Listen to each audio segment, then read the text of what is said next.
Praise the lord. దేవుని శ్రేష్టమైన నామంలో మీ అందరికీ శుభాలండి. అందరు బాగున్నారా?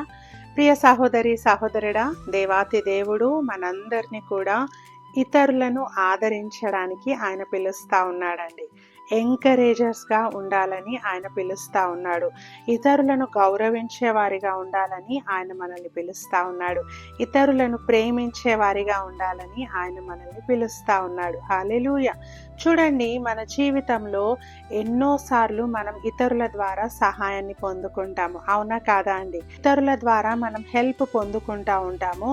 అయితే ఆ హెల్ప్ పొందుకున్నాక తిరిగి మళ్ళీ మనం హెల్ప్ కోసం ఎదురు చూస్తూ ఉంటామండి.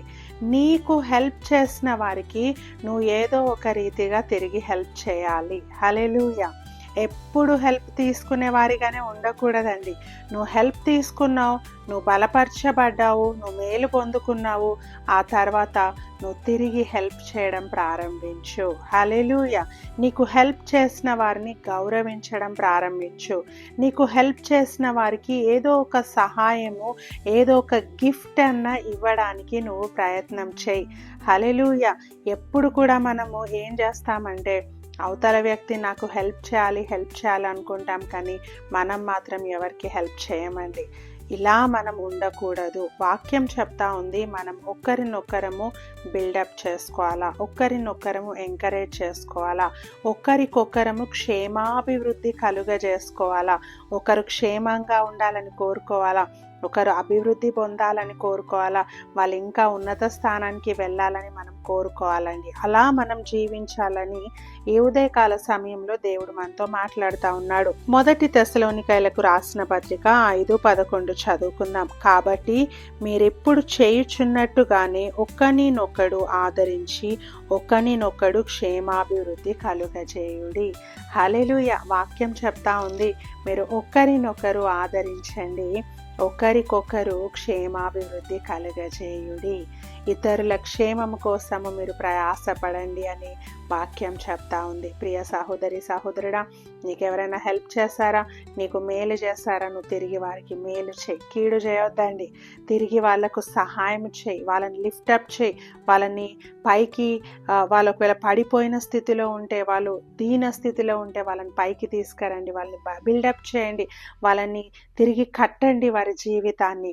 అలా మనం ఉండాలి, కానీ ఇతరులను బాధ పెట్టే రీతిగా, కీడు చేసేవారిగా మనం అస్సలు ఉండకూడదండి. హల్లెలూయా. ఎవరైనా మనకు మేలు చేస్తే ఎప్పుడు మర్చిపోద్దండి. ఆ మేలును గుర్తు చేసుకొని ఎలాగైనా వారికి ఇంతో కొంత సహాయము మనం తిరిగి చేద్దాము. దాని ద్వారా దేవుడు మనల్ని దీవిస్తాడు, ఆశీర్వదిస్తాడు.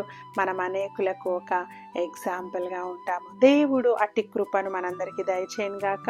ప్రార్థన చేసుకుందాం. మహాపరిశుద్ధుడా, మహోన్నతుడా, నీకు వందనాలు ప్రభా. ఏ ఉదయకాల సమయంలో తండ్రి మమ్మల్ని అందరినీ కూడా ప్రభా ఆదరించే వారిగా ఉండాలని, ఇతరులను గౌరవించే వారిగా ఉండాలని, ఇతరులను బిల్డప్ చేసేవారిగా ఉండాలని మీరు మమ్మల్ని పిలుస్తూ ఉన్నారు. నీకు వందనాలు ప్రభా. నిజంగా తండ్రి, చాలాసార్లు మేము స్వార్థంగా ఆలోచిస్తూ ఉంటాము తండ్రి. మమ్మల్ని క్షమించండి ప్రభా. ఇదిగో తండ్రి, ఇతరుల ద్వారా మేము మేలు పొందుకున్నప్పుడు వారిని గౌరవించుటకు, వారికి తిరిగి సహాయం చేయడానికి, వారికి ఏదో రీతిగా ప్రభా మేము హెల్ప్ చేయడానికి మాకు సహాయం చేయండి. మాలో కీడు చేసే స్వభావాన్ని తొలగించండి. నీ ప్రేమతో, నీ సంతోషముతో, నీ జాలితో, నీ కరుణతో, నీ దయతో మా హృదయాన్ని నింపండి ప్రభా. మేము అనేకులకు మేలు చేసే బిడ్డలుగా మమ్మల్ని అందరినీ మార్చండి. వాక్యం విన్న ప్రతి ఒక్కరిని బలపరచండి, స్థిరపరచండి, దీవించండి, వర్ధిల్ల చేయండి.